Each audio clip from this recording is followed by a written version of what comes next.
Good morning বন্ধুরা, আজ আছি দীঘা সমুদ্র সৈকতের কাছে। আমরা তো দেখতেই পাচ্ছ পুরো দীঘা সমুদ্র সৈকত।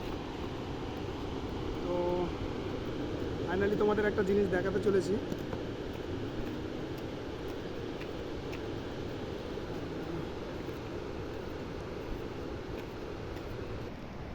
চলো তোমাদের দেখাচ্ছি। এই যে কত ক্যাঁকড়া, তালসাড়ির যে সমস্ত ক্যাঁকড়া, এই সব গর্তে চলে যাচ্ছে ভেতরে। তো আমরা বার করার চেষ্টাও করব একটাকে, দেখি আমরা বার করতে পারি কি। অজস্র পরিমাণে এখানে কাঁকড়া আছে, লাল কাঁকড়া, কিন্তু কোনো রকম আমরা ধরতেই পারছি না।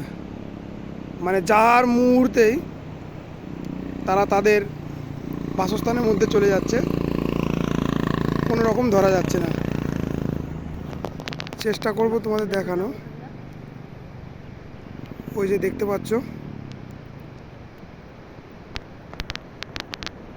কোনো রকম হাতের নাগালে তারা আসতে চাইছে না। মানে যা মুহূর্তেই তারা তাদের জায়গা নিয়ে নিচ্ছে। অজস্র কাঁকড়া, অজস্র কাঁকড়া। দীঘার যে লাল কাঁকড়া, সেই কাঁকড়া।